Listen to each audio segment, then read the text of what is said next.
Good afternoon. Welcome to Lafayette's Community Town Hall on Public Education. I bring you greetings from Louisiana Federation of Teachers. My name is Tony Ventroy, President of St. Martin Federation of Teachers. The primary stakeholders in Louisiana public education has joined forces to co-host a series of town hall meetings across the state over the next several weeks. The Louisiana Public School Coalition includes the Louisiana Association of Educators, Louisiana Association of Principals, Louisiana Association of School Superintendents, Louisiana Federation of Teachers, Louisiana School Boards Association, and the Louisiana Retired Teachers Association. We've got a lot of Louisiana, don't we? Our coalition represents the interests of tens of thousands of education professionals, paraprofessionals, employees, lawmakers, and retirees. We have planned 11 meetings across the state from February 21st through April 4th, 2019. Last year, teachers in Louisiana were 10.8% below what they were paid in 2008 after adjusting for inflation. Only 3 other states saw a worse decline in teacher pay. Dedicated and hardworking support staff in our school, whose roles are vital to the safety and well-being of our children, qualify for safety net assistance programs and work second jobs to provide for their families. Before 2009, per pupil spending was increased each year to fund the rising costs of education.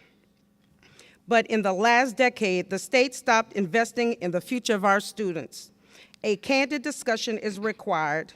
It is time to make our children's future a priority. Louisiana needs to work together to invest in the future of our state, our communities, and our children by investing in public education. It is the right thing to do for our students. We plan to walk away from this meeting with 1, a set of policy recommendations, 2, strengthen communication among all involved education stakeholders, and 3, collaborative relationships within our communities. Thank you, and I hope you all take great insight for what we're going to be discussing. Thank you.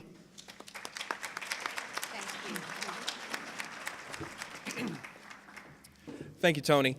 Again, good evening. My name is Jonathan Cole, and I'm president of the Lafayette Parish Association of Educators, and it's my privilege tonight to introduce you to our moderator. Sally O'Donnell is an assistant dean in the College of Liberal Arts at the University of Louisiana at Lafayette. Sally is a daughter, a sister, a mother, a friend, a feminist, a writer, and a civic and social activist.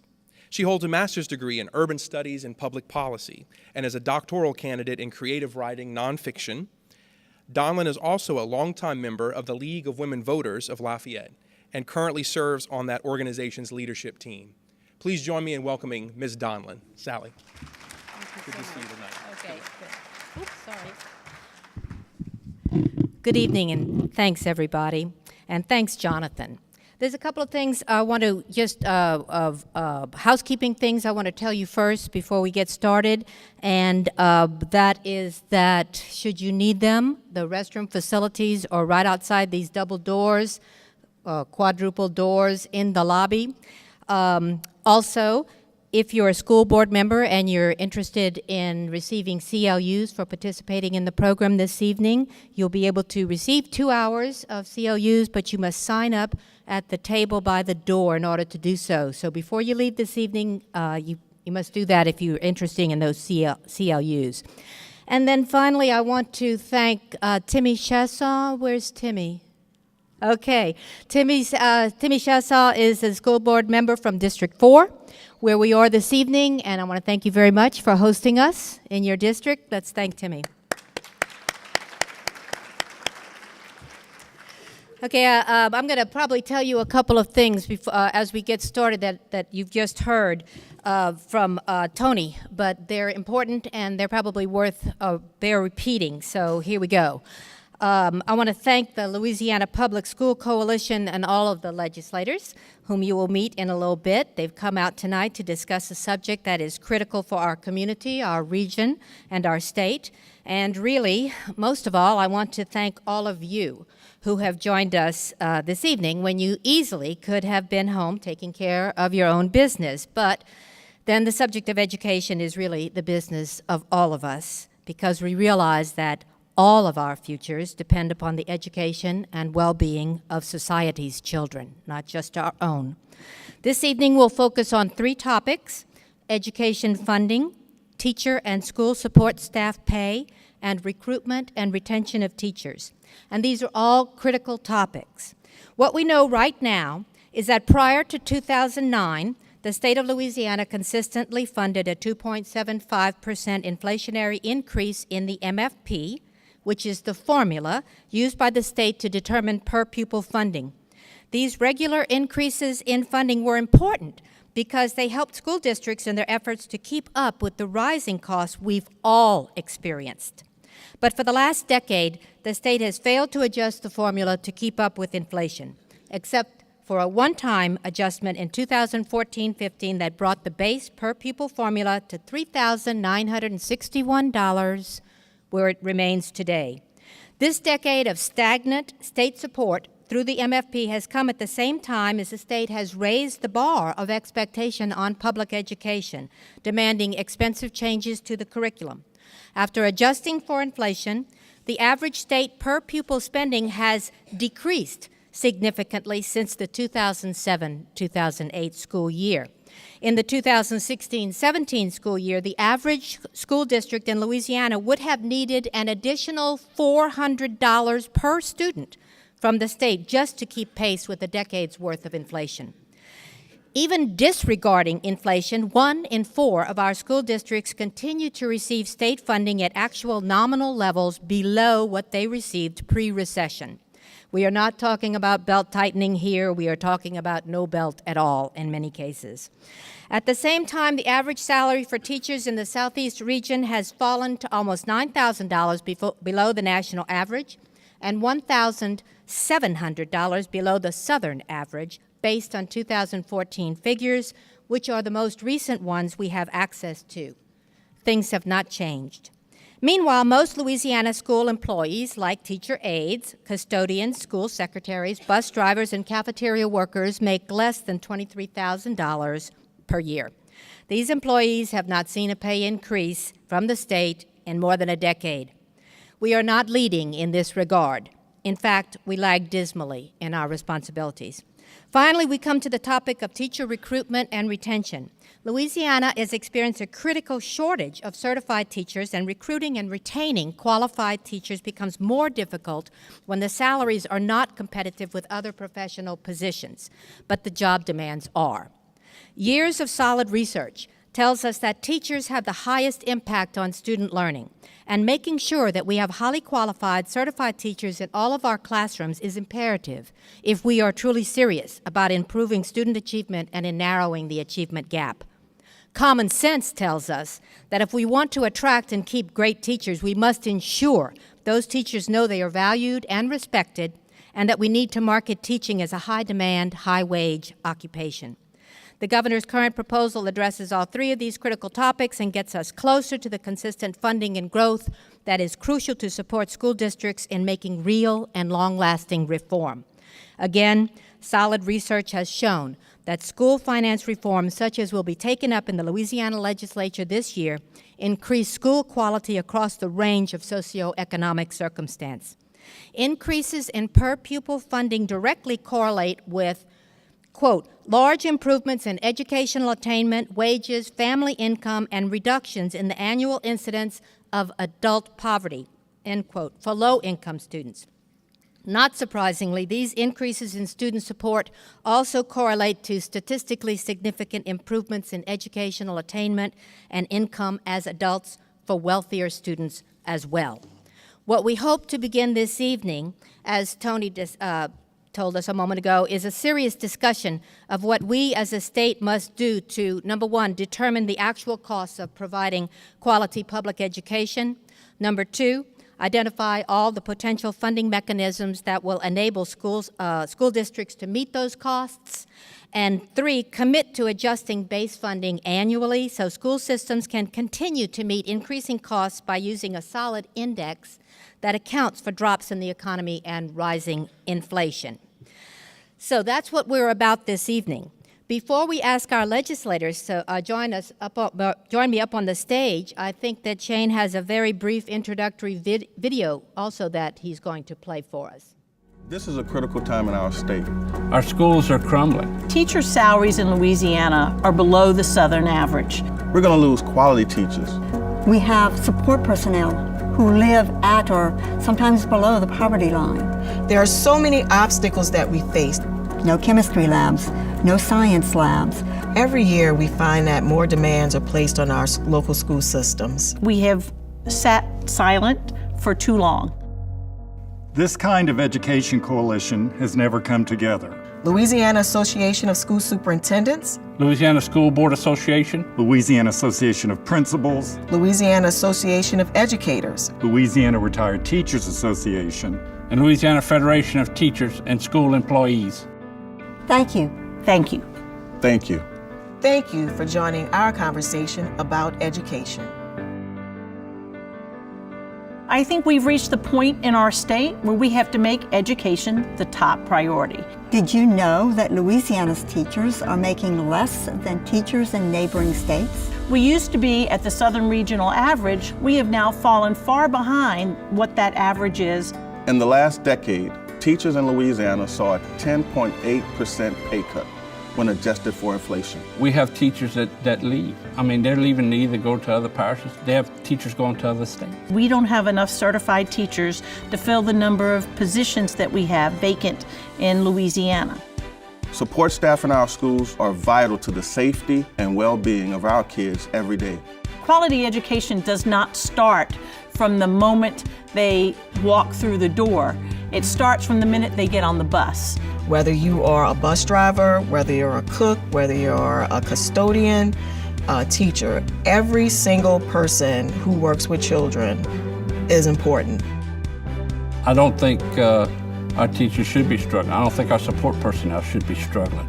I think they should be very well paid, but I understand that they're not being paid what their value is. How do we stop students from leaving our states and staying right here and being part of our economic growth and development in Louisiana? Too often, local school boards have their hands tied. We have underfunded schools for a dozen years now because we haven't added any money to the minimum foundation program. The state does not support us at all for any school construction or facilities. We're getting overpopulation in our classrooms. We believe that locals should have the control to make sure that the school system is completely funded and that they have the resources necessary for every student in their district to get a quality education.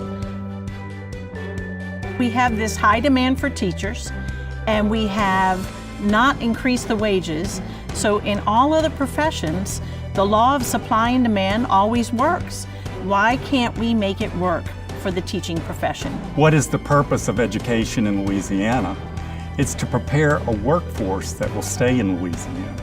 By retaining young people with professional degrees, we can attract a better business and industry and improve the economy of Louisiana.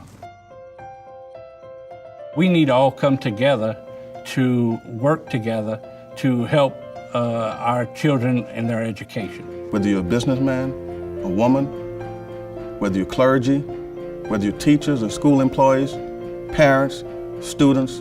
We need to make sure that education opens doors and not closes them on our children. I think our legislators and our governors should work together to find the resources for these pay raises that teachers and school employees deserve.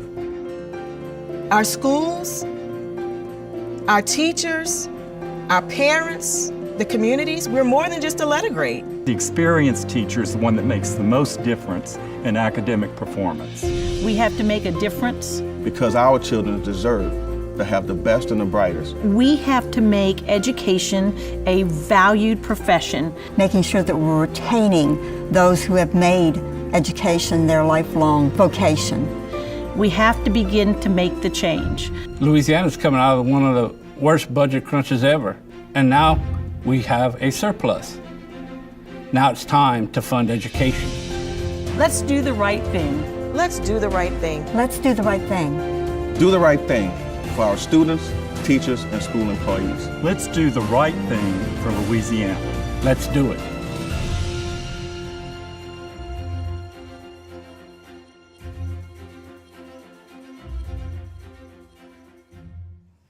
So we're going to keep this rather informal. We're going to ask our guests to, you're going to have 2.5 minutes each of you to do an introduction, give us your basic thoughts.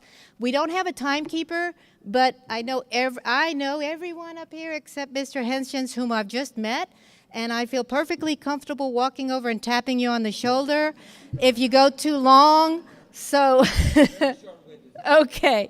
So, Senator Boudreaux, would you like to begin? It'd be my pleasure.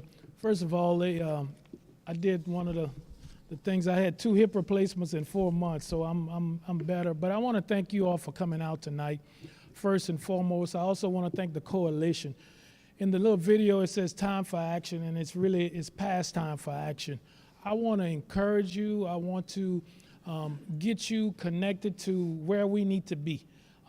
We have the power within the organizations that have come together to move the needle.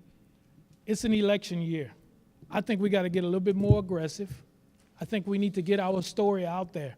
You see, everybody talks about the failing schools and they talk about all the negatives. We have so many positives that no one talks about. And let's take some of the responsibility. It's our fault.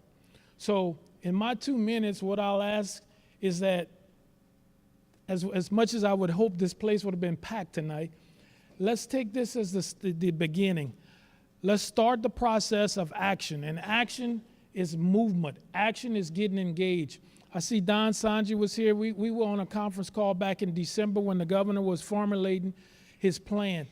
And I said, then, what are we doing? You see the games that are being played at Revenue Estimating Conference to depress this entire movement. Those people have jobs, they have lives, who are holding up and impacting your lives. We have to take some action. I also want to encourage us, as has been done throughout this country, to have more educators get into the legislature. Because the people who are there think they're smarter than the people who are in the classrooms. They have all the answers. So I'm asking you, during this upcoming cycle, let's find some educators who are retired, who are willing to go to bat for us every day, because this can't be a once-a-year thing. Now, those of us who are here, we're all going to say the same thing, that we're on board. What concerns me is those legislators who never come out and hide from you and don't vote the way we need them to vote.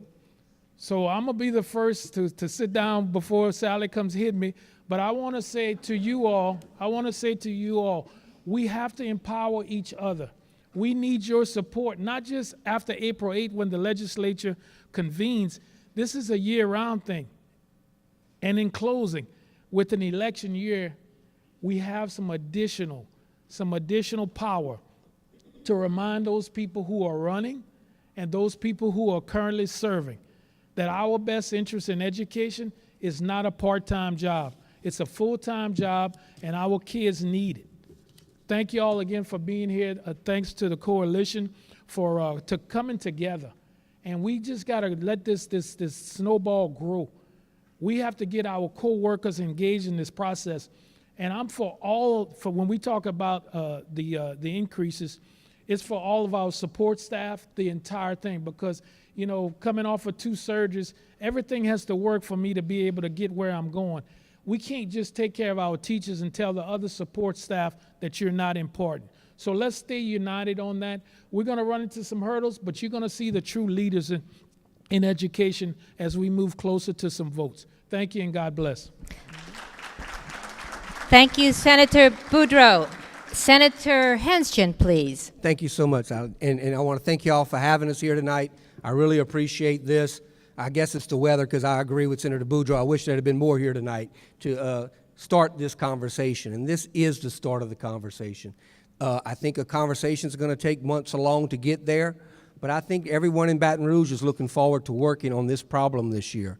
I don't think it's a problem of Republicans versus Democrats, and I'm not here to represent all Republicans tonight, even though I'm the only one here. You can feel the momentum for this in Baton Rouge over the last few months growing as we go to get along. I've not dealt a lot with education issues in the legislature. I'm a health and welfare guy, and my committee meets at the exact same time as education. As a matter of fact, the only education bill I've ever had was the bill for the school safety bill. So when you're aggravated, you have to lock your doors in your school and everything else. That's my fault. I did that. But I thought it was a good bill. And this year, if y'all could all pay attention, I got Senate Bill 6 out there already. It's a bill to let y'all get a tax deduction for the school supplies that you pay for out of your pocket. I think it's a long time coming. The dollars that we spend in education out of our pocket is getting higher and higher every year. I talked to a teacher the other day that spent over $500 out of their pocket last year in school supplies, besides what the school board gave them. So I just think this is going to go a long way to help do that. I look forward to the conversation tonight. I look forward to meeting with all of y'all. I might have to walk out a little bit early because I'm closing somewhere else tonight, but I thank y'all for having the opportunity to talk to y'all. Thank you. Thank you, Senator Hensgens. And now we have Representative Pierre. I, too, want to thank you all for inviting us to be here tonight. I think Senator Hensgens mentioned that the weather was kind of rough, and that's why we didn't have a large attendance, but there's no reason why our legislators shouldn't be here. Our legislators and senators, if we are about the business of taking care of business, then we need to be here to support our teachers. Now, when I first got elected, I took on a job as a substitute teacher in Lafayette Parish. Some of you teachers probably have seen me there. And I was really appalled at the kinds of things that I did see as a substitute teacher. Could not believe that the majority of the teachers and school administrators that were there was subs. Couldn't understand why my phone rang all the time, because no one was there to be there as teachers to teach our kids where they need to be. You don't have to call me twice. You don't have to look for me. The lobbyists that are here, you know where I am. And before we get to the Capitol, we need to go to each one of those legislators and ask them very pointed questions. I don't want to hear about any kind of excuses of why we're not doing what we're doing. The budget doesn't allow for those that have been there too long. I'm hearing that right now as we make our tour. Some of our legislators are actually having stumbling blocks on making those decisions. You guys need to pick up the phone and call them. You know who they are. We are here. We've been here working tirelessly every day to ensure that our teachers are getting their fair share. Just the other day, I sat with the community college system. They were talking about the workforce and the issues that are related to workforce, and that we need individuals to teach our children to be prepared for today's workforce. It was unbelievable the salaries and how doing graduation and doing preparation for kids or teachers to go to school, you had very little teachers taking up education. And a lot of it is the pay. It's the pay. So do know this. Do know that when we get to Baton Rouge, we're going to have some decisions to make, and this is an easy decision because we're almost last in the nation. So an educated workforce, we've got to educate our kids and be prepared, so we need an educational system and we need teachers better paid. So I will be there in Baton Rouge on April 8th. You need to be prepared to discuss with your legislators where they're going to be, so we can again remember, as the senator said earlier, this is election year. Remind them. It's not a threat, just remind them that it's important that we support our educational system. And again, thank you all for allowing us to come. Thank you, Representative Pierre. Representative Landry. Thank you, and thank you for having me tonight. And let me make some disclosures. I'm not like the senator. He had 2 surgeries. I was born this way, so I got no excuse. I don't know if we're in my district or Pierre's district as it sets. It really doesn't matter because nobody is registered to vote here, so you can have this part of of Lafayette. Welcome to Lafayette, anyway. I I listened to my colleagues, and they were very diplomatic, and they said some things that are very, very profound. But I'm a little more pointed than they are. I've got a little thing called a direct deposit. I'm retired, so I don't have to depend on the legislature, and I can call it like it is. Let me take you back a little bit. Bobby Jindal, in 8 years, took this state to a level that is so low, and that predicted that it was going to take 10 years to get us back on track. He inherited a $1 billion surplus. He left Governor John Bel Edwards with $2 billion surplus. Deficit. He ripped public education. He brought charter schools in. He put it where local people could not start charter schools. He took it where all the money goes to Florida. He used Louisiana as a platform to run for president, and that didn't work too good for him. It didn't work too good. He brought a superintendent of education that probably had 2 years of classroom experience. And John White is a nice man. I'm just stating the facts. And if the facts bother you, I'm sorry. Blame public school educators for all the problems. Didn't give public education people the resources to do their job. The senator just mentioned a tax break. Well, Senator, I don't think they need to spend their money. We need to give them the tools they need to supply those classrooms. I don't think they need a tax break. We need to give them the resources. We need to give them the resources to do the jobs. And now it's a I don't want to call it a sin, but it's wrong for this administration. John Bel Edwards, I served with him as a representative. I know he was a drum major for public education when he was in the House of Representatives. He has been the best governor, along with Kathleen Blanco, for public education and giving the resources. And today, we won't recognize a process that's been in place for 20 years because he wants to give public school educators and support workers a raise. It really doesn't make any sense to me. And you got to know that elections have consequences. Elections have consequences. You're going to have people come and tell you they're running for office, they're running for re-election, and they've consistently voted against you under the pretense of having smaller government. I had one of my colleagues bragging about he was a product of TOPS. He got a public education, went to law school. I'm a success story. But today I think government is too big. Yeah, you've enjoyed all the fruits of government, but today it's too big. And this crap about we want good government, yeah, we want good government to get to us. Then we want something totally different. This state gives about $7 billion away in tax credits and rebates to large companies like Exxon, who some of the most profitable companies in the world. We give $7 billion away. And now they're trying to paint this guy as being a taxing liberal. It doesn't make any sense. And the problem that you have with the party, I got to call it like it is, Senator, the Republican Party, that's who's voting against you. I don't think there's a Democrat that ever voted against public education. The problem is they don't want you to be organized. You're viewed as a union, so you're automatically the enemy. They didn't want the slaves to organize too. So I take exception to that. Excuse me, Representative Landry. You're answering the questions that people are asking. I'm going to wrap it up. I'm going to wrap it up.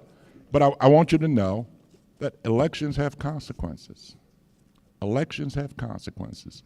And unless you're engaged, and unless you know who you're voting for, and if you don't buy the snake oil and buy facts, then we're going to continue to have this problem. Again, thank you for what you do. And I'm with you. I'm with you 100%.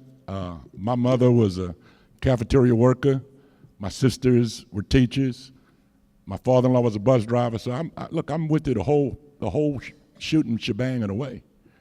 But you've got to stand up and you've got to turn the tides like they did in Wisconsin and Oklahoma and all those other places. As a group, you're a powerful group. Thank you for what you do, and God bless you.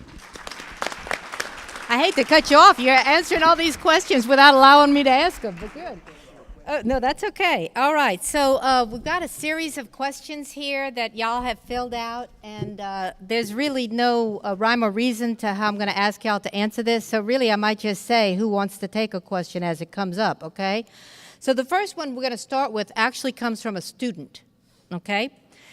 She asked 3 questions. I'm going to ask you the third one.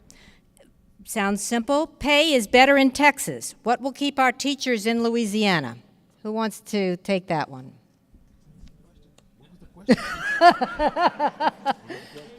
Pay is better in Texas. So how are we going to keep them down here in Louisiana? Do you want to take that, Representative Pierre? Well, we're going to pass this bill that's coming up this upcoming session, so we can begin to have dialogue on the fact that we want to keep our teachers here.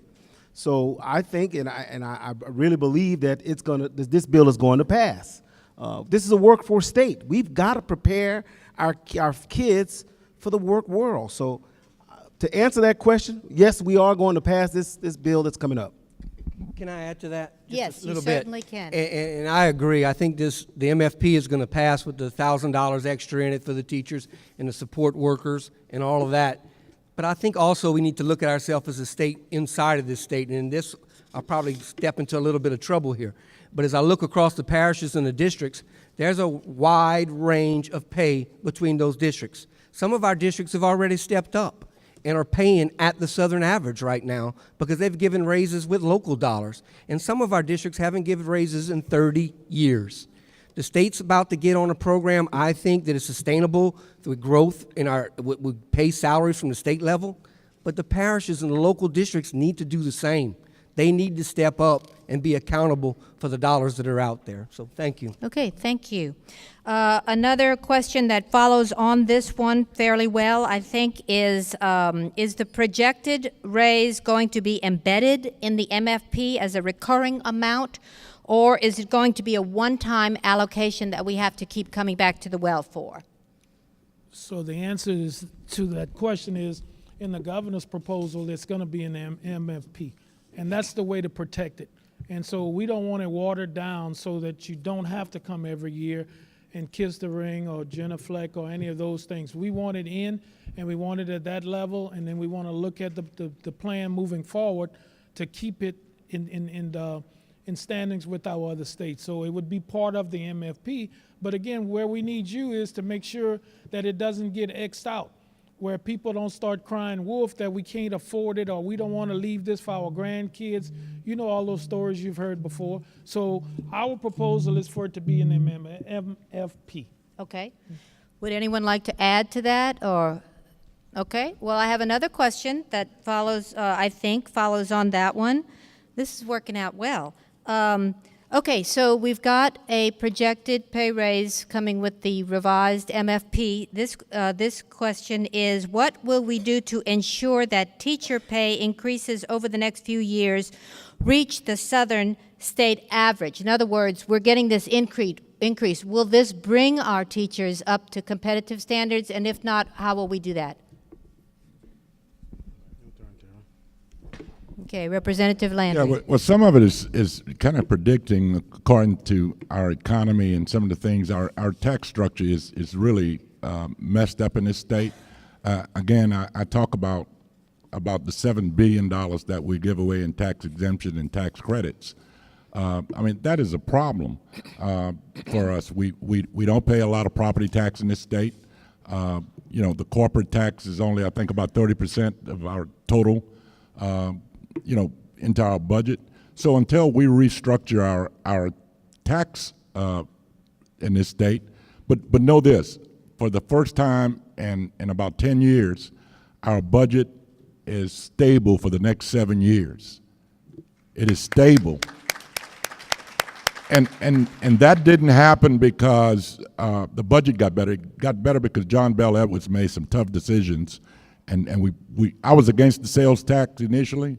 We knew that we needed a bridge, but we also knew that if we didn't pass a half-cent sales tax, that our future and our bond rating and all those things that go to make a state more solvent, what's going to dissipate and disappear on us. So, you know, when you hear the rhetoric about where the money is going to go and how it's going to go, you know, we've voted for pay raises for teachers. I've seen the legislative vote time and time again. Now we want to know where it's going to go, how you're going to write the check. Is it going to be, and you know, is it going to be direct deposit?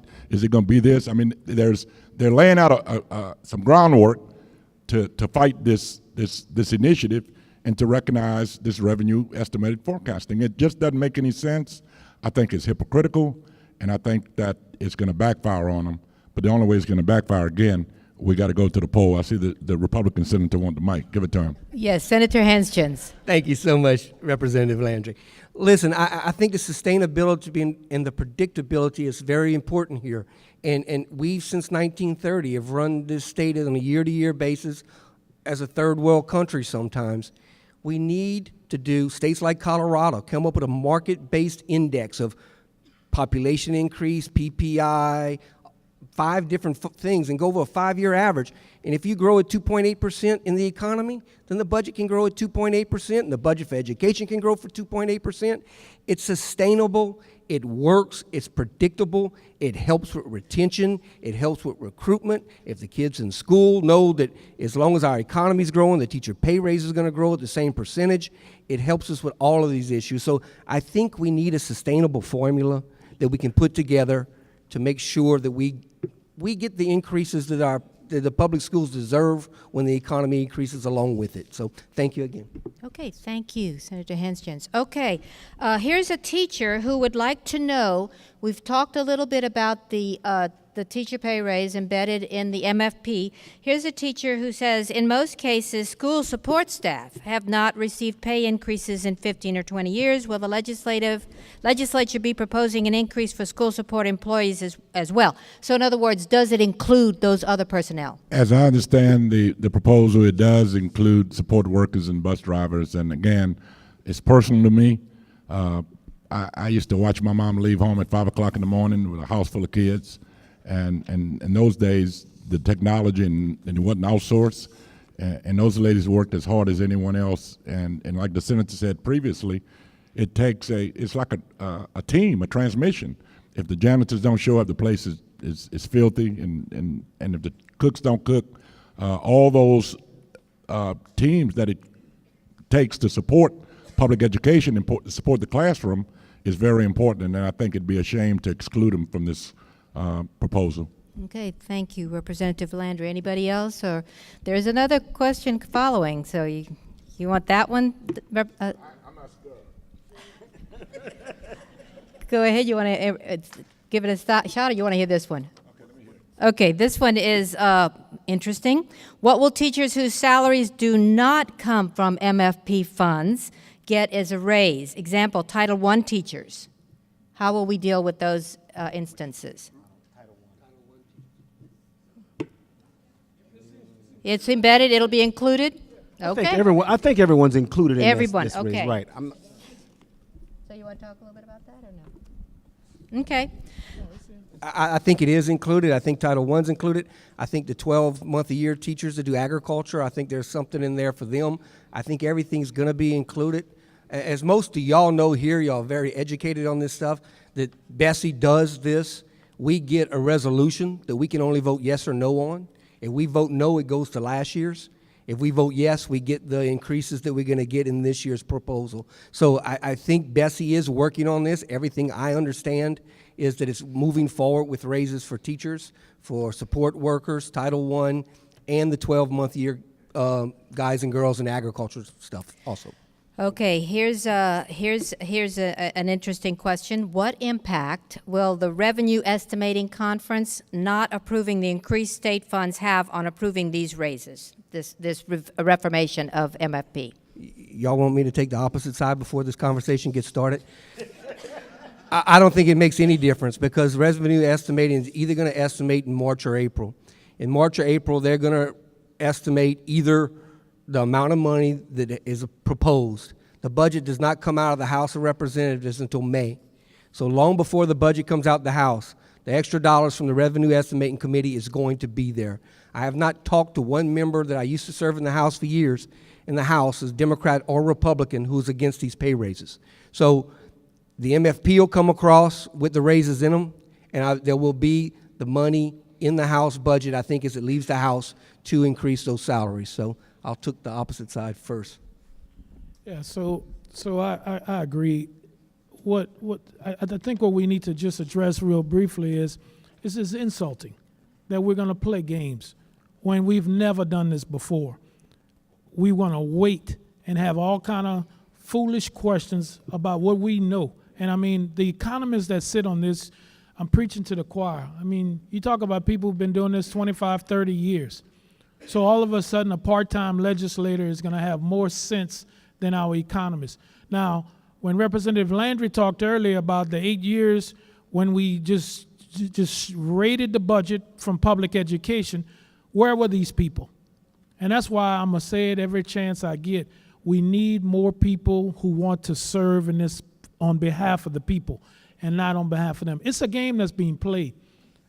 It's not going to impact it because Senator Hinskins is right. By the time we get it, all of a sudden, the sky's going to be clear, the sun's going to be shining, and those people are going to go back hiding. The same people who are playing games. You guys, it's insulting. You shouldn't take it. Thank you. It really upsets some of us, but we need more voices that get upset. And I tell you again, the easiest thing to do with someone who's elected is let them know they got 2 or 3 people that's going to run against them. Boy, their attitude really changes. All of a sudden, maybe we need to vote on this thing. So every time I talk, I tell people that we need more people who want to serve and not be served. Thank you, Senator Hinskins and Senator Boudreau.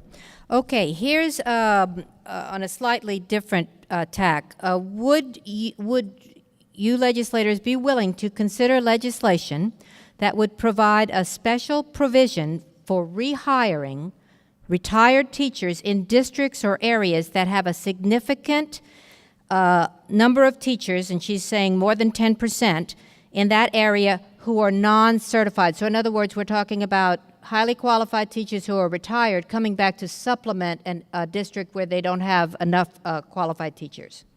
Yeah, so my first 2 years I served on retirement. I've been on education the entire 3 years, and I also serve on health and welfare. The answer to that question is yes. I think we need more pressure again from our organizations to come when these bills come up, because what's happening is when you're talking about a percentage in retired teachers, first of all, they did it when they weren't getting paid half of what we were able to do today. They did it and stayed in for 40 years, and they loved it, and they did whatever it took to get the job done. So whatever we can do to bring some of those people back to the classroom, I'm all in favor of it. So, you know, that's the Ricky Hardy bill, and that's the Ricky Hardy bill where we're going to punish people because they did a good job. I didn't agree with it then. I don't agree with it now. So my answer, and I think everybody can answer for themselves, I would definitely consider any opportunity we can to bring retired teachers back in, not to displace any of our permanent teachers. And that's what always gets, when it gets to retirement, they worry about displacement, and they worry about things that will not happen. And in most of these, there are critical shortages in those specific areas where we have certified teachers, and just because they were retired, we're worrying about them coming back and making $20,000 more a year. So I'm in favor. Okay. Senator Hinskins, I you're don't going want to to take be it the too? one that gets the microphone every time, but I agree. I agree with what Senator Boudreau said, and especially in the areas of our STEM students, our foreign language teachers. We all do have a shortage around the state of these people. And if we can bring them back to make sure, I mean, Debbie Moe's here. She's a French teacher, and I'm glad that she could come back to teach instead of having someone that doesn't know French teaching our French classes. So it only makes sense in those areas that we would do it. So thank you.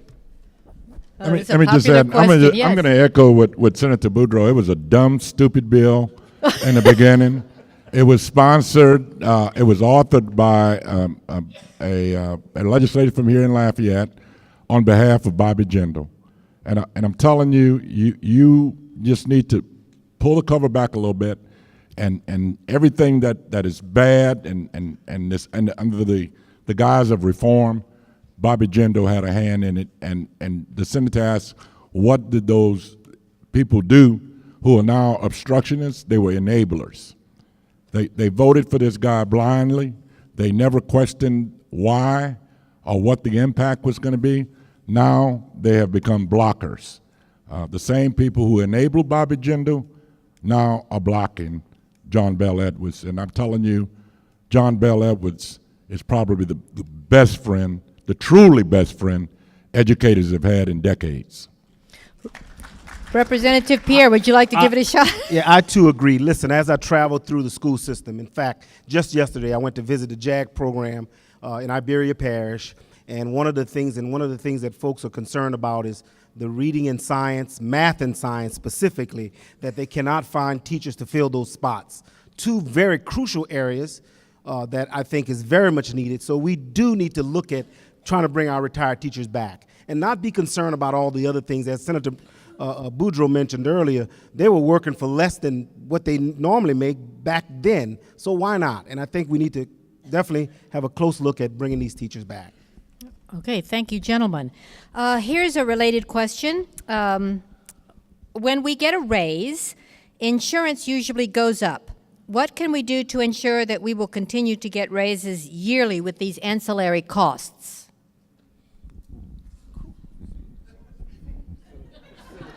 Yeah. So of course that goes back to the local districts, and they got to look at the formula for them.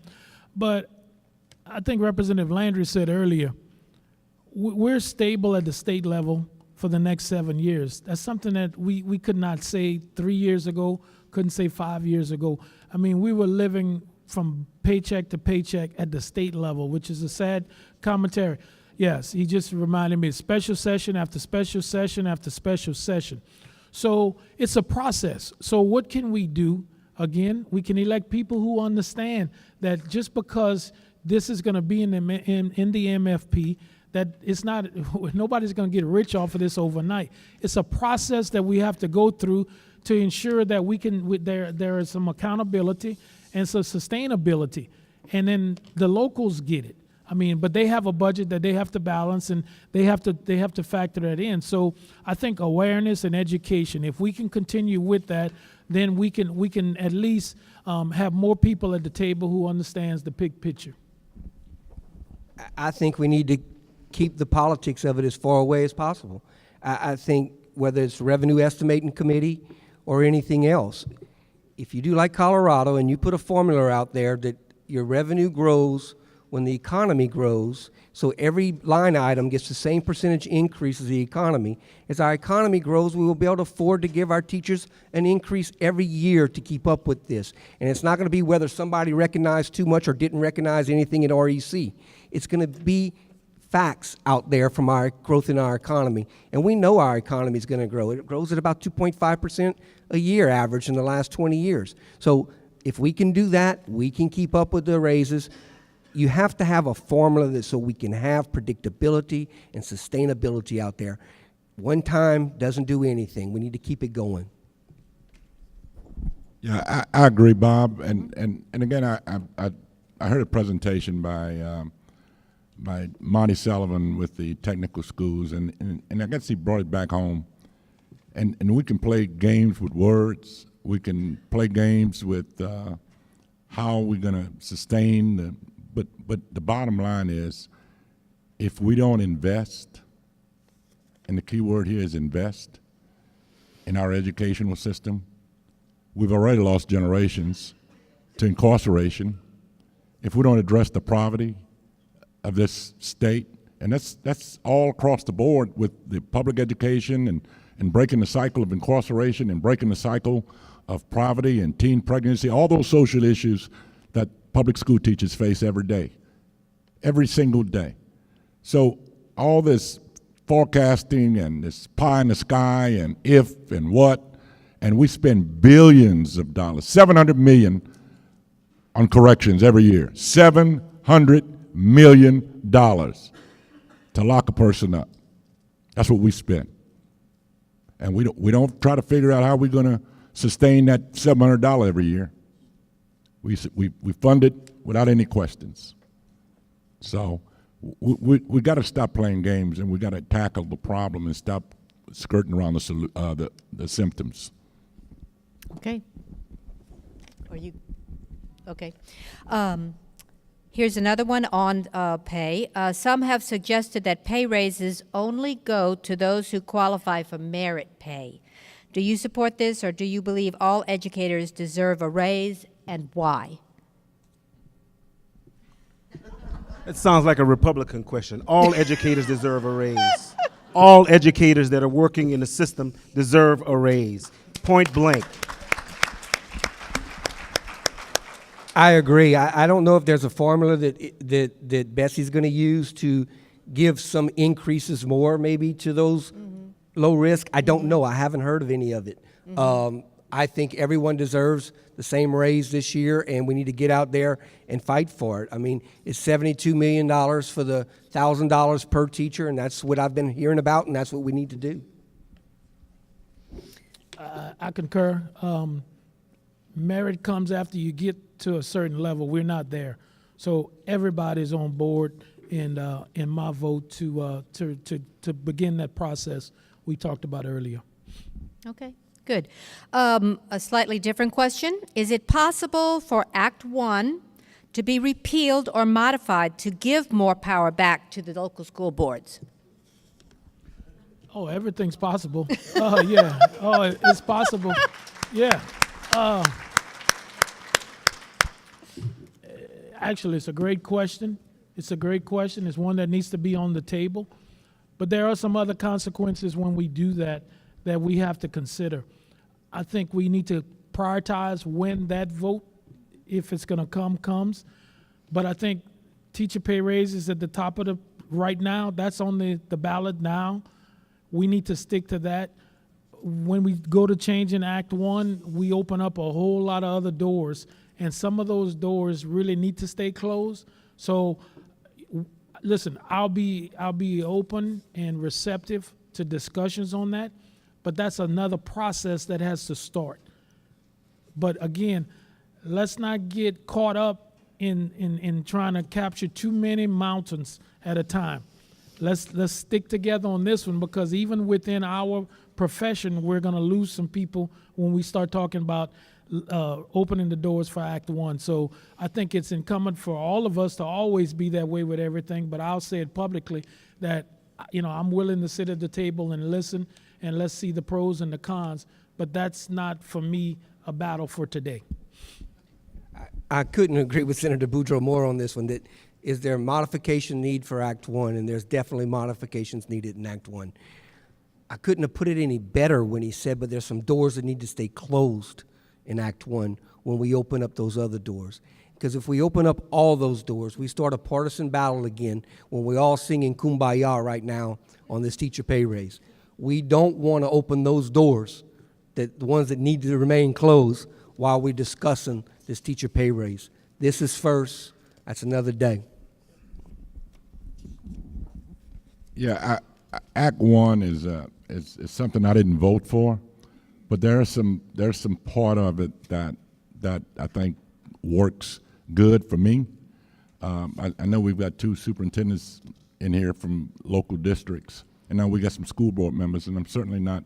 I think we both have some good districts in this area, and have done some good job. No, we've got 3, because Mr. From St. Martinville is here also. But let me tell you, we hire superintendents, most of them PhDs, got all this education, all this knowledge, and then a school board decide who they're going to hire and who they're not going to hire. A lot of that was happening throughout this state, and that was the pushback on Act 1.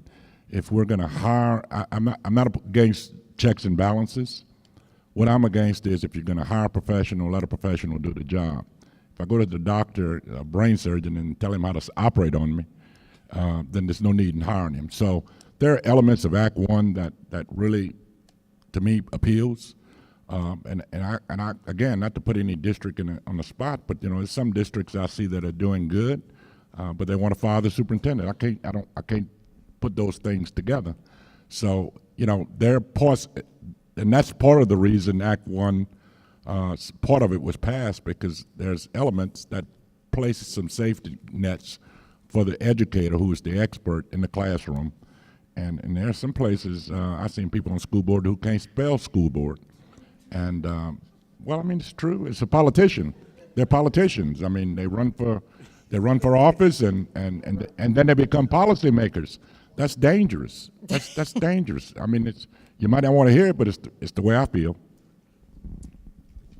I totally agree that we have to be careful what we start to craft when we're in the mission of trying to increase teachers' pay.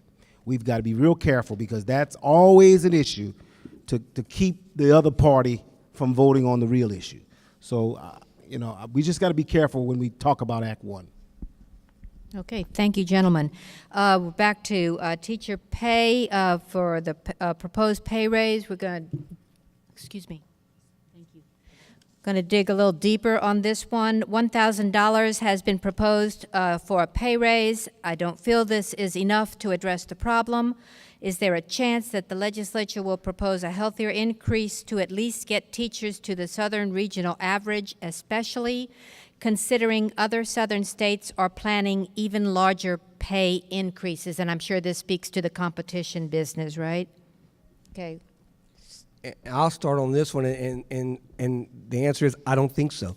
Anything's possible, but again, Bessie's going to start off with the MFP. We just vote up and down. Could we do some little bonus on the side, maybe inside the legislation? Maybe, possibly, but at the moment, we're talking the $1,000 raise plus the support personnel's raises, plus paying the employer part of the retirement system, about $104 million a year to the state of Louisiana annually, renewing. To say that we could do more than that this year, I would believe I'd be telling you a lie just to make you clap. I think we need to find a way to sustain this, increase upon it in the years until we get to the southern average. We need a program and a formula to get us there. We're not going to get there this year, whether we want to or not, I don't believe. I have to agree here. Here we go again. We just got to be careful of the kinds of things that we're requesting. Right now we're asking for, and we understand that we're trying to be at the southern average. We understand nationally where we are. But you saw what we went through last year. We went through session for the entire year because of just folks trying to put in things that will cause the bills to stop. This will slow things down. Let's do what we have to do. We crawl before we walk. We will get there, but it's just going to take a lot of work and dedication by our legislators. Okay. Anyone else? Or okay. All right. Here's a separate question. How do we get Riverboat gambling money dedicated to public education as it was originally intended? Well, again, I happen to be an employee of state police and subsequently the commander, and I sat on the gaming control board as a member, and I was commander of when the gaming enforcement laws and the lottery were passed in this state. The money does go to public education. It's exactly where it's intended. It's just not enough. It's just not enough. So the money's now, if you're talking about sport betting and those new initiatives that the Supreme Court has recently ruled is legal, Mississippi has jumped on it, and they're already doing sports betting. And there's some discussion now about taking, if we approve and legalize sports betting, that money go to early childhood education. So the money that the way it was earmarked in the legislation and the Gaming Control Act, it is gone to public education. It's just not enough of it, and it's gone to the state level rather than to the local level. Now there's each parish has a moratorium or the option to vote in video poker and those dollars. Most parishes that have video poker are doing pretty good, and most of them that repealed them are trying to find a way to bring it back without angering the preacher. But Riverboat is a big source. I think it's about $400 to $500 million a year that goes into public education. But the money is going where it was intended. Okay. All right. To follow on something I believe you said, Representative Landry, if state funding, this is a hypothetical question, apparently, if state funding increased drastically, where would you put the money? Let me see. Criminal and prison. No. Well, it's obvious. Again, I mean, anybody knows that's been here and care about this state, and I'm sure that all of you do. We've got to invest in our future, and we have to invest in public education. And look, I hear the arguments constantly. You know, we put more money per capita than anybody, but and we don't get the results the end results. Well, we have more people under poverty per capita. They don't tell you all the factors that come to play in this deal. We have the second highest incarceration rate in the country. You know, that has a factor. You know, parents raising children, that has a factor. You know, so I mean, they can paint you a picture and tell you we're putting all this money and we're not getting the results out of our investment. Well, that's not true, because there's a lot of driving factors that has an impact on what you do in the classroom. And when you start teaching to pass a test, and that's all, and being evaluated by that test, and never mind anything else that you do, then that's what you're going to do. You're going to teach the test. So, I mean, we've put some horrible burdens and responsibilities on educators, and then we want good results in the end. And I just don't think it's fair. I think it's hypocritical, and I think it's not going to get us any good results. Going back to the increased revenue, I do a 5-year or a 3-year plan again. If I'm going on 5 years, I'm going to take a fifth of it and I'm going to put it into the budget. And I want education to get their share. But I'm going to take that other 4/5, I'm going to put it in the side. Because in the past in Louisiana, we had all the federal dollars pour into us after Katrina and Rita. And we didn't put enough aside. We didn't put anything aside. Let's see if we sustain that kind of revenue for 5 years. And if we sustain it for 5 years, well, then let's spend the money that comes in on that 5th year, all of us as it comes in, and we had put the first 4 years aside somewhere. I don't think in this state we've done a very good job of planning for the long run. We go up on highs, and we come back down again in the other hole. We follow the oil field. If it's $100 a barrel, we're doing great. And when it's 40, it's terrible. So if we had more revenue coming in, I would hope this time we had the knowledge to put some aside for the day oil drops back down to 35 again. Okay. All right. Thank you, gentlemen.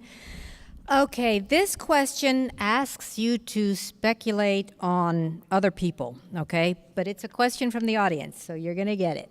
What reasons, or what do you believe is the main reason legislators may be against the pay raise that will move us toward the Southern average? So speculate on other people.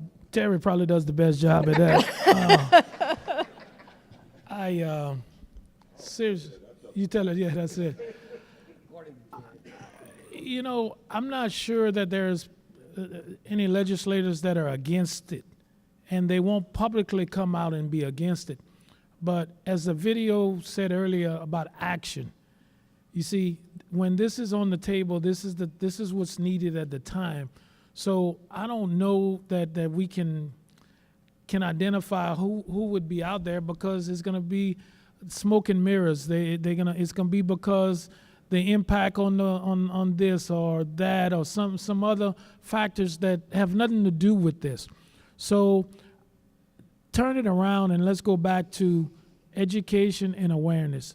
And again, the coalition that came together and is going throughout the state to bring our educators on board so that you are empowered to tell the legislators what you expect out of them. And then we have boxed them in a corner where they can't not only just talk about not getting us to the Southern average, not being against this at all. All of the fixes, that's going to take a while. None of the, Senator Hinkins has talked several times about what we can do. That's going to take a 2/3 vote of the legislature to get that. That's not going to happen this year. It's going to take a governor who wants to do that. That's not going to happen this year.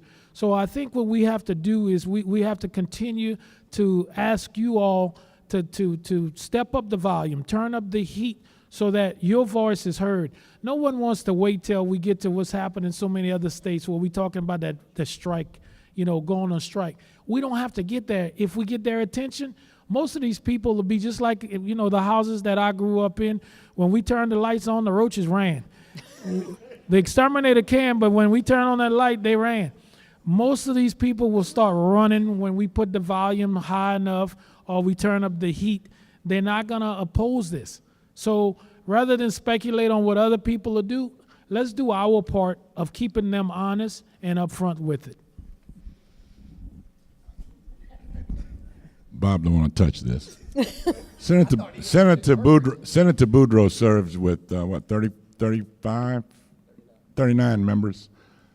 They're diplomats. They can come to a consensus. They can work together. I work with 104 people, 105 with me, and I guys, I got to be honest with you. This is about winning and losing. It's about R&D, and I'm not going to sit here and tell you all this smoke and mirror that is being placed out here is about John Bel Edwards' election coming. I'd be a hypocrite if I didn't say it. I believe it. I'm going to die with it because I know it's true. And I see legislators who vote against. I know some legislators got wives that are teachers, and it sickens them, but the party bosses tell them what they got to do, and they do it. And it's about not giving John Bel Edwards a win. Not giving him a win. And to hell with you as our children and to the future of our state, to hell with you. To hell with Medicaid expansion for working poor people, for people who work every day that can't afford insurance. To hell with you. John Bel wants it, I don't want it. This is smoke and mirrors. And you can fall for it, or people can fall for it. That's why I say elections have consequences. Some of these people know that their vote is wrong. Some of them are literally physically sick. They're physically sick because they know they're doing the wrong thing. And the day I can't vote my convictions, I don't need to be in the legislature. And nor should I be in the legislature. So I'm just, that's my perspective. And Senator, and both senators, and let me just say this, we served with Bob. He just got elected to Senate. He's a good guy. He's a good man. And I appreciate his courage to coming in here tonight because he knew he was going to have to hear from me. Most of them don't want to hear. Most of them don't want to hear from me. Thank you. I think Representative said it right, and you said what do you think the others are going to do? Well, this is what I say. In God we trust, and everybody else we verify. We verify with them how they're going to vote for teachers' pay. We have to do that. I mean, you know the strategies, you know what we have to do. It's the word that comes out of their mouths every time we're trying to make a decision that is the right thing to do is, we don't know, we're waiting on the administration. It's not about the administration, it's about the constituents that you serve every day. The teacher that lives next door to your house, the support workers that has his bus parked next door saying that we need support. So I continue to say, in God we trust, in everybody else we have to verify. Verify where they're going to be. Okay, thank you, gentlemen. How can teachers, good teachers, be recruited and retained when there are unrealistic expectations? She's going beyond pay now, okay? When there are unrealistic expectations placed on teachers such as developmentally inappropriate content and materials, lack of allowing teacher creativity, and more. Let me start by saying that I'm doing my job recruiting. My niece graduates from McNeese this spring in education. My oldest granddaughter, who is 16, is following her cousin into the field herself. So we're doing the recruiting out there in my family. It's about expectations. It's about making sure that we make sure the frontline educator is respected in the state of Louisiana. It is making sure just possibly that we're testing a little bit less and doing a little bit more education and teaching out there. I don't think we have focused over the years, and this goes back to the school districts too, with the frontline teachers. Again, I'm going to insult somebody now. I'm going to act like Terry. I can bet you that those districts that hasn't had a local raise in 25 years, I bet you go back and get the base pay of the superintendent of school 25 years ago, and you get the base pay of the superintendent of school today, and I bet you that the increases had on the base pay. And where I come from, leaders eat last, and I don't know if we've done that in education. I don't know if we put the school bus driver that picks up the kids and the teachers that are the front line to the forefront in this conversation, in the state level and in the parish level. So thank you. Sally, repeat that question.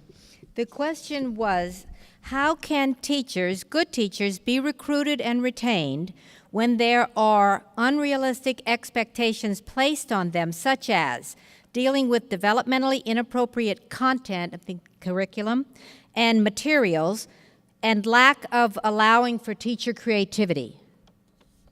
And that is indeed an issue that I hear, across the system, that teachers are, hey, listen, we're here to teach, and we're trying to do the right things. That is definitely something that we're going to have some dialogue and continue to talk about. I know that the Bill 626 or 696 is a challenge for some of our educational teachers in trying to deal with the mental health issues. But listen, I'm always available. If ever you guys want to have some dialogue, I'm willing to have that discussion. Okay, good. All right, thank you. All right, here's a plain and simple question. Gives you another opportunity to talk about it. What do you think is the reason for low educator retention rates? And maybe we could go beyond salary. Want me to repeat it? Okay. What do you think is the reason for low educator retention rates? And what I'm saying is, we've talked a lot about the funding for salaries, but what do you think are other reasons?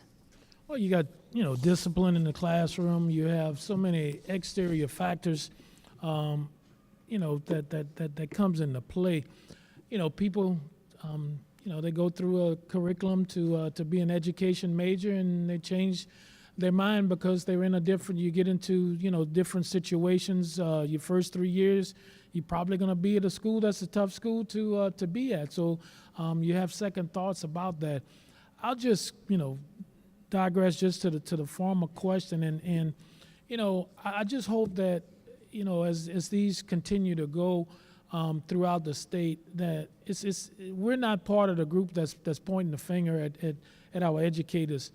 We're part of the group that wants to keep us united and to address these issues.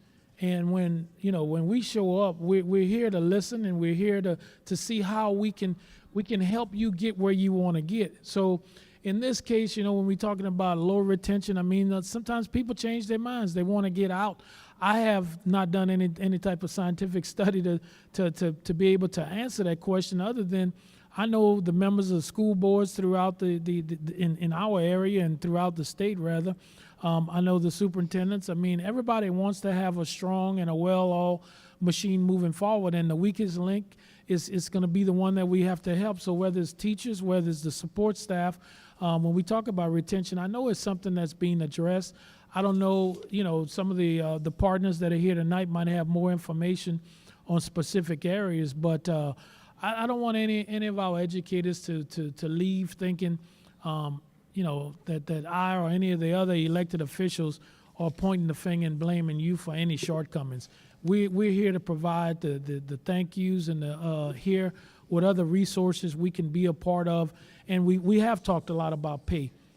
But for you, it's more than pay. It's the love of education. We know what's going to come out of there is to see, some of these kids 20 years later in key positions, and you can say, I had them in the 7th grade, some of those things. So the question is good, but I just don't want anybody to think that we're part of that group that thinks you're not doing everything that you can. And I do respect when someone decides that teaching is not there.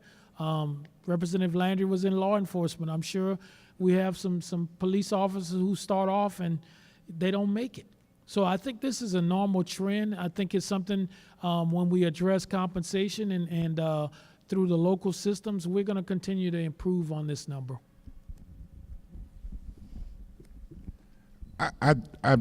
The few surveys, and I worked in an organization in government for 30 years, and all the surveys that I've seen that, money is not the most important thing to an employer.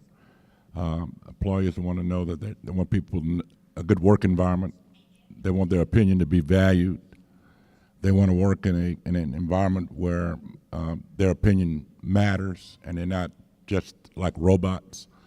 I realize that we're talking about teacher pay, but I don't think that's the main reason that drives people out of the profession.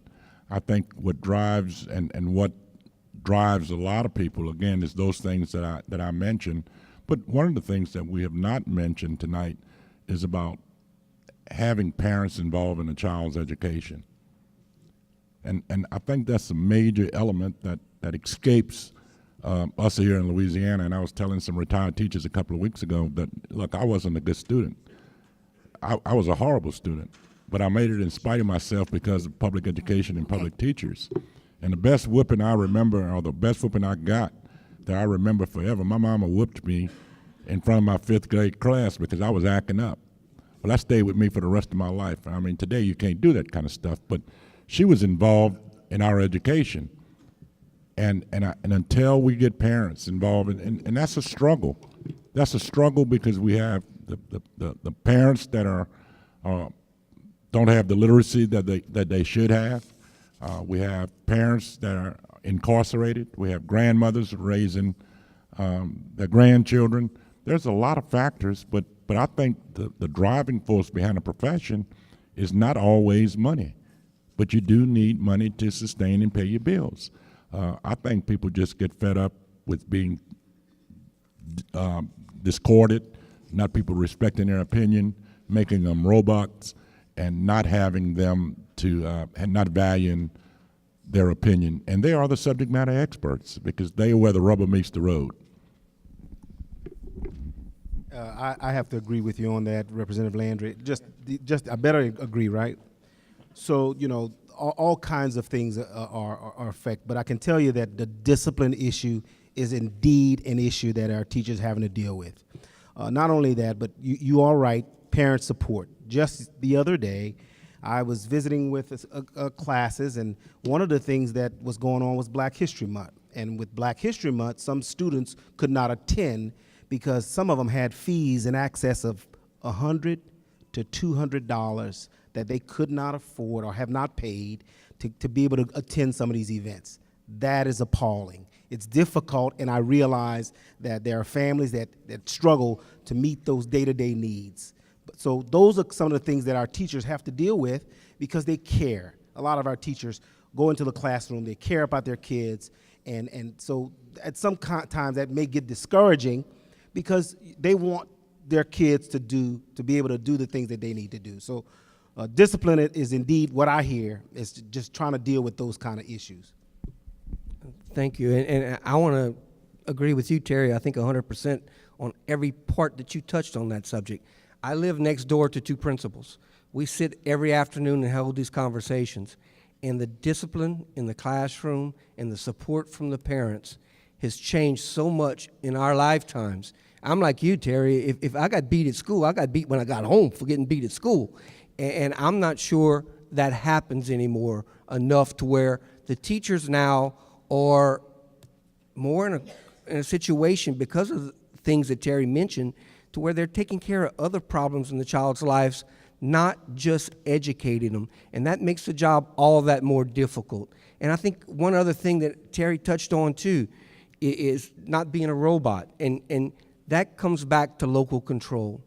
If we get more local control over our education, district by district, school by school, then the superintendents and the school boards are going to lean on these teachers that they know what their school needs. And it puts them more involved in the outcome of the final product. And we don't have that right now. We don't have enough local control. So I think discipline. It's a difficult subject to solve, and family support, but also more local control from the local school boards. Okay, thank you.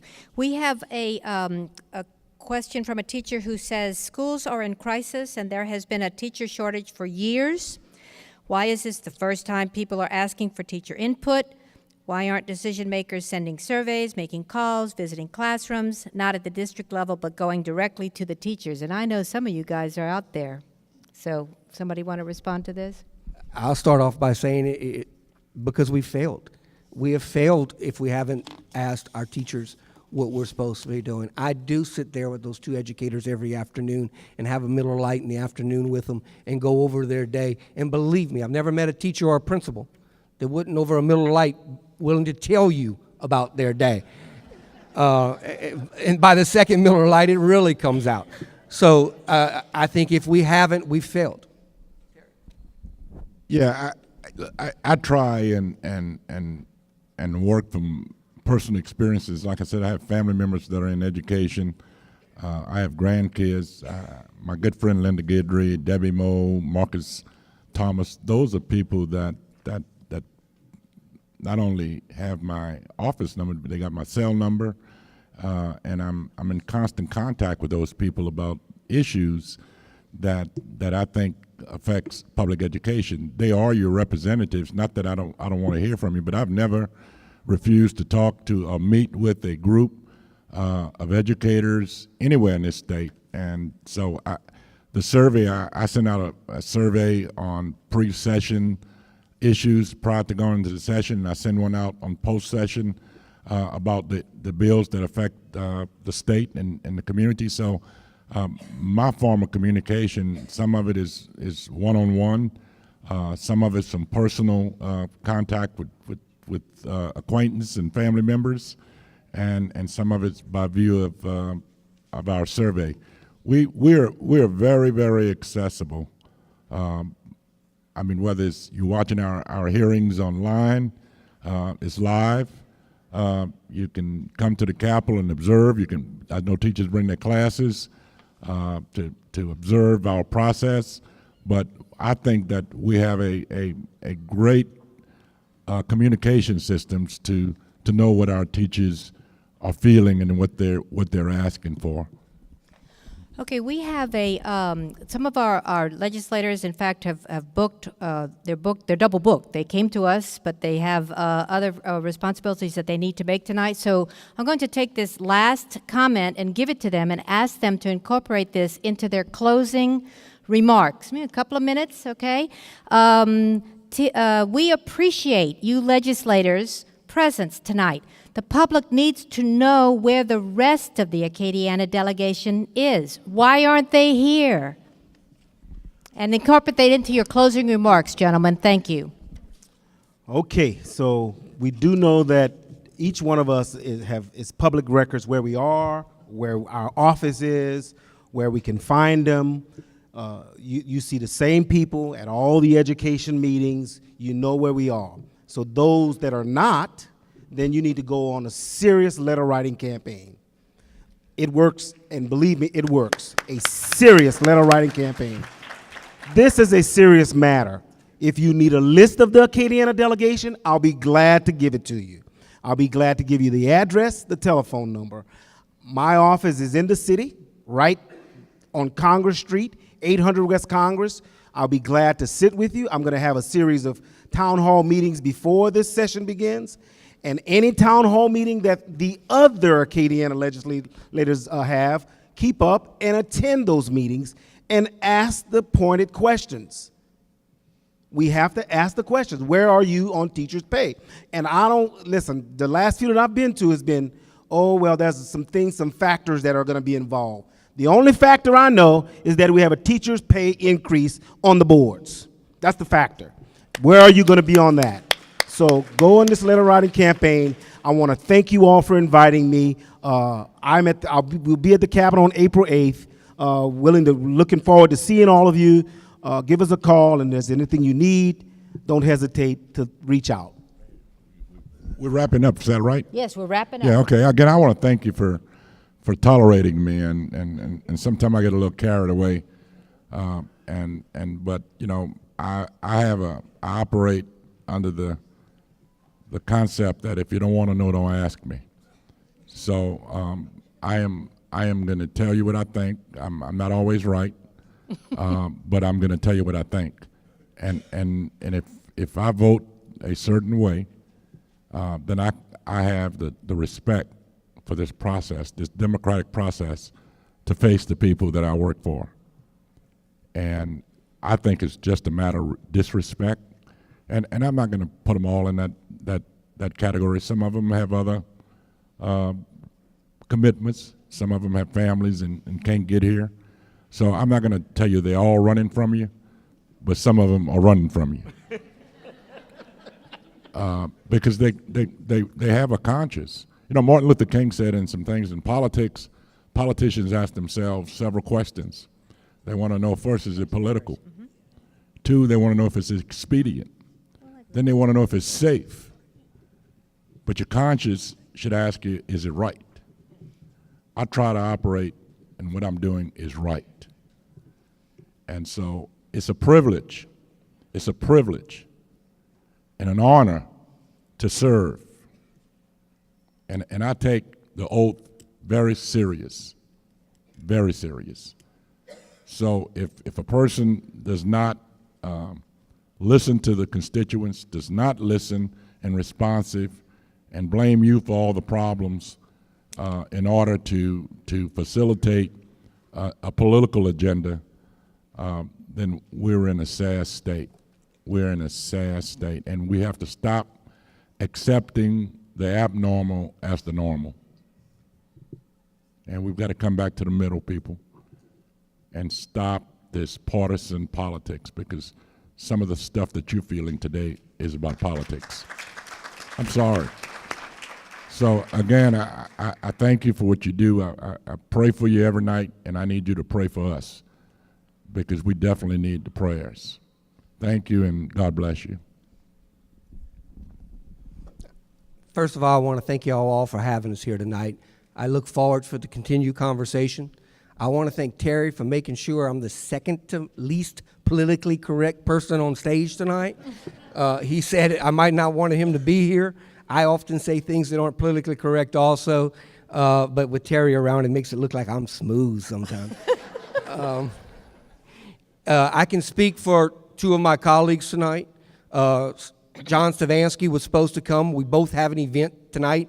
He's opening. I'm closing at 7:30 in rain. So I need to get to rain for this one. He did the opening for it.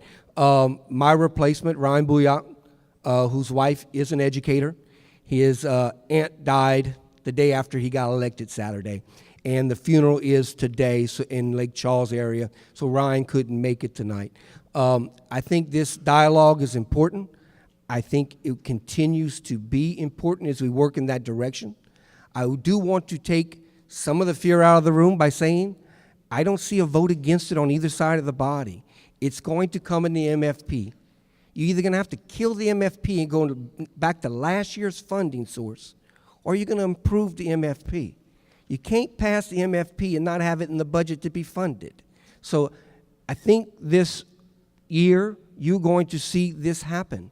I think our move is to continue to work for the future years to make sure that we continue, sustain, and make it reasonably obvious that we're going to be able to pull something off every year to sustain this growth till we get to the Southern average.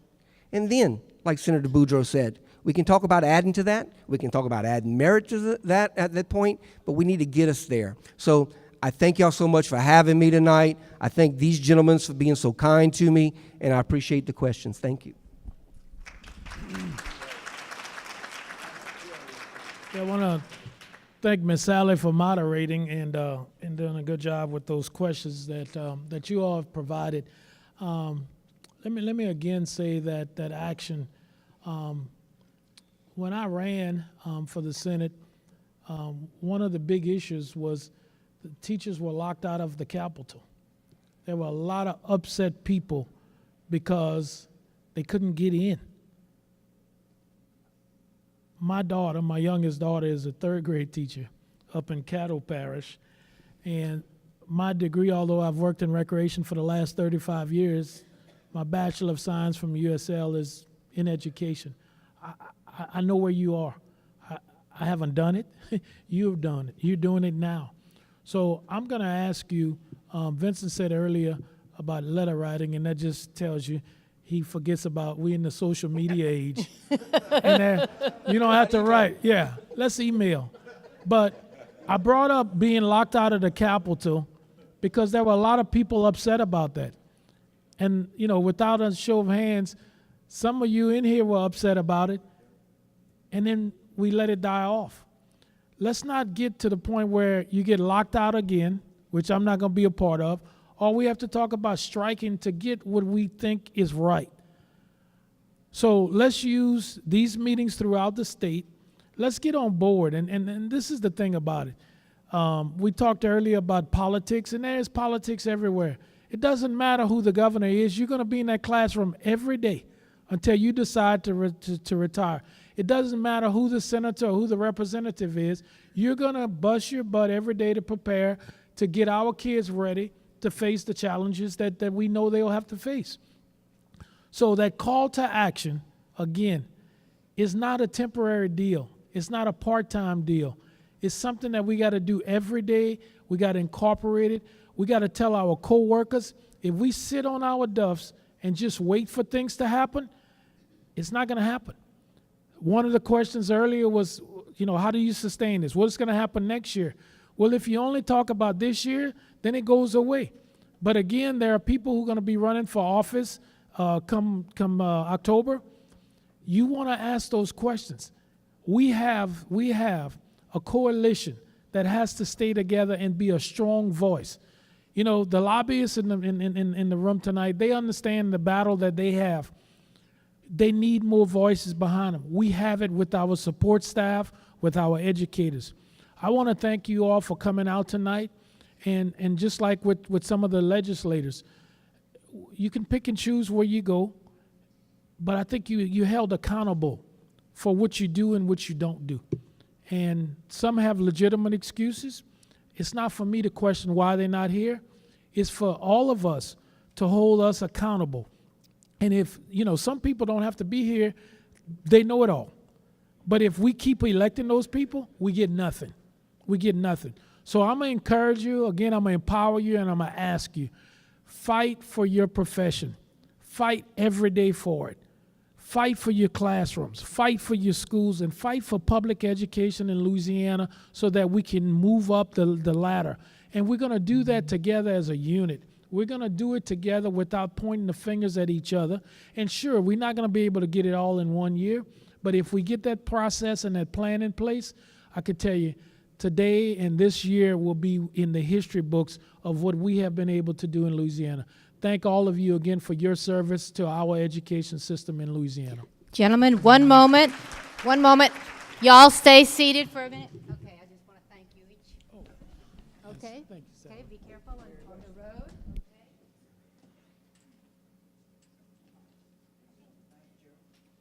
We're going to let our legislators. We're going to let our speakers leave. We have one more piece of information for you tonight. Apparently the MFP task force met today. Was it today? And we have an important report from some of the members of the task force, so I'm going to ask them if they will come up to the stage. Who's here?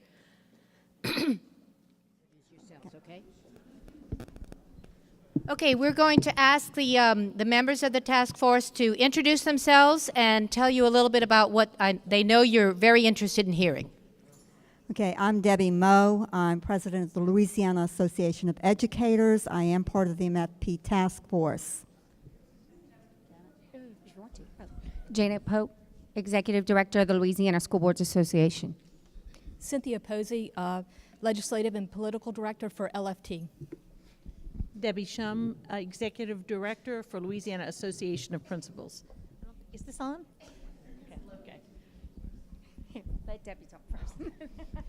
We did have the meeting today. It was a stressful meeting, but in the end, the formula was passed. There will be at least from the advisory committee to Bessie, the inclusion of $1,000 for certified personnel, $500 for the the uncertified support personnel, and also the retirement costs for the school districts. There will also be a 1.375 in level 1 for the per pupil increase, and this has been passed on to Bessie. Do you want me? Okay. If there is extra money, we do hope that the legislature will consider placing more into the formula.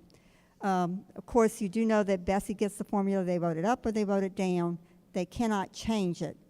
If there's extra money, it would have to go back to Bessie for inclusion. Everything passed almost unanimously. There was only one no vote. And most of you will find out that it was Superintendent John White who was the no vote. To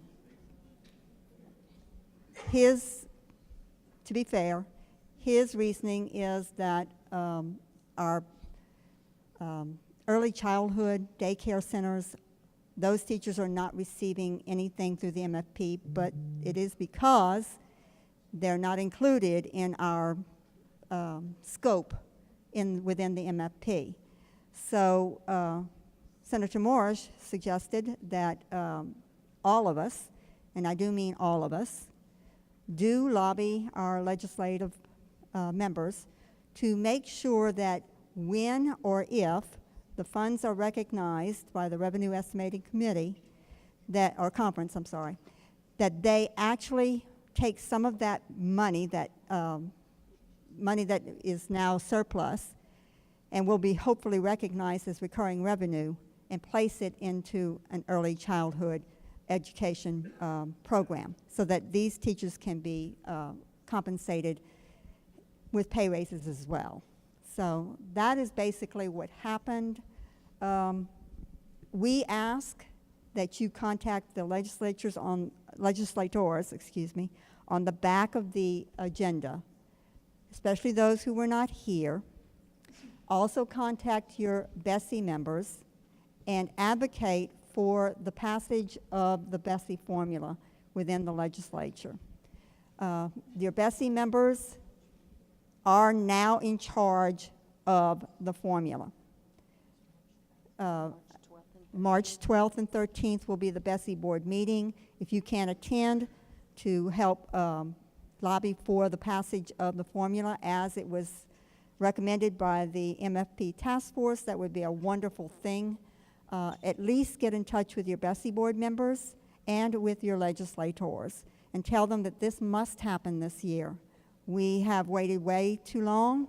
We're terribly behind other states. All of you have heard about Texas is looking at a $5,000 increase, and several other states around us are also increasing their educator pay. So that's kind of an update of what has happened at the Bessie task, the MFP task force. I can't talk today. The MFP task force. So if you can help in any way, please do so. We, of course, all of us will probably send out advisories to our members, telling them when meetings are, asking you to contact your legislators, your Bessie members individually.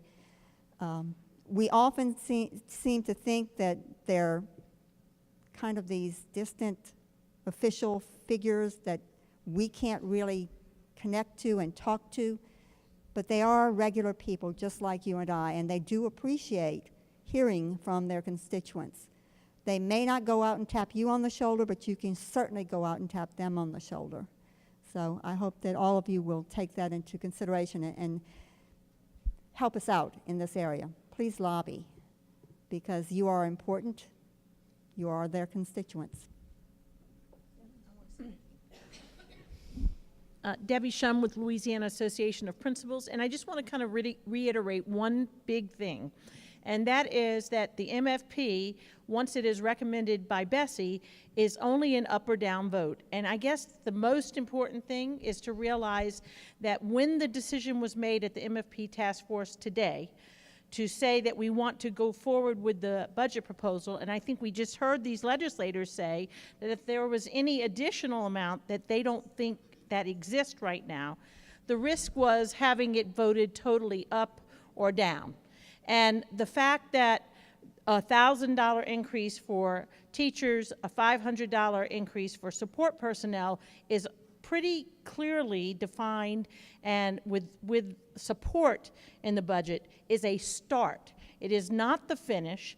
Everybody on that task force understands we cannot stop at this point. It has to continue to grow to get us to the Southern average. But this is the best step moving forward, because if we don't, it's what the gentleman said earlier. It would revert back to the formula from last year with absolutely no increase. And there's only a one-time shot of getting this through. So I'm going to ask, as Debbie asked, that prior to that March 12th and 13th Bessie meeting, that we make sure our Bessie members know that we need them to send that to the legislature, because it is our best chance at this point of getting increase and hopefully helping us do the three things with resources, getting an increase for teachers and support personnel, and helping to fund the issues, the resources that we need to address in our individual school systems. So I just want to again thank everybody for being here. We appreciate the time you took to listen, and we really want to encourage you to speak to as many people as you can about what you heard tonight and share the message. Thank you. So just one quick thing. The pay raises were put into level 3 of the MFP. And what that means, that's the section where they, in a sense, are put into perpetuity, or they will be year after year. There was discussion at the meeting to put the pay raises into level 1, which means that that money would not be dedicated solely to pay raises. It could be used for anything. So at the Bessie meeting, that's what we need to look for, and that's what we need to urge our Bessie members to vote for, is to make sure the money for the pay raises stays in level 3. And let me echo, thank you guys for coming out tonight. Thank you.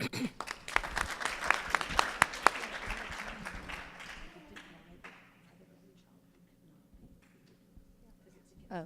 So today, some of the conversations that we had in the MFP task force, new hot topic is early childhood. And some people on the task force and outside of the task force that made public comment urged us to provide funding through the MFP for early learning. And it's part of our Constitution. The MFP is solely protected constitutionally for K-12. So you may hear just some talk and some chatter out there in regards to funding early learning. It has to be funded separately, not through the MFP. So it's not that anybody's against funding early learning. We know that it's important, for our students or our future students to get those early years, but it cannot be in the MFP funding. Okay. Is that it? And I just want to Okay, say, I'm sorry. I just want to say that the organizations that have formed the Louisiana Public School Coalition have come together to make sure that education is the top priority, not only for the governor, but for the legislature. We are working side by side. It's been a wonderful working relationship, and I want to thank each of the members of this coalition.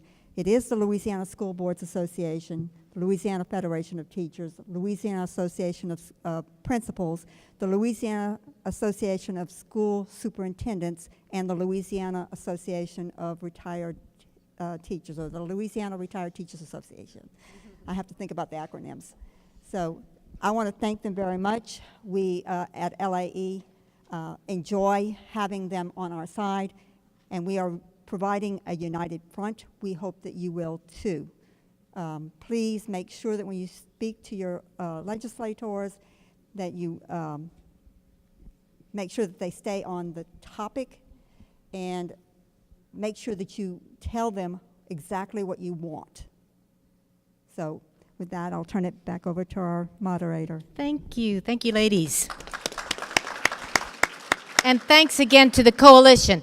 So I just have some very, very brief closing remarks. You heard these ladies tell you what needs to be done. You heard the legislators tell you what lies ahead in the session. The Bessie vote is, the meeting is on the 12th and 13th. Tomorrow's the 1st. Doesn't give you a lot of time. We've got Mardi Gras in between. However, I also think that there's a lot of misinformation that's going around. Some of it was clarified this evening. You guys are here. You've given up 2 hours of your evening to be more well-educated about the reality of the situation. You need to contact your legislators. You need to contact the members of the Bessie board, but you also need to talk to your neighbors. Just as there was misinformation that you didn't know about before you came here, there's a lot of it out there. So don't forget to talk about these issues with each other, okay? I'm going to thank you all for coming out. Thank you for giving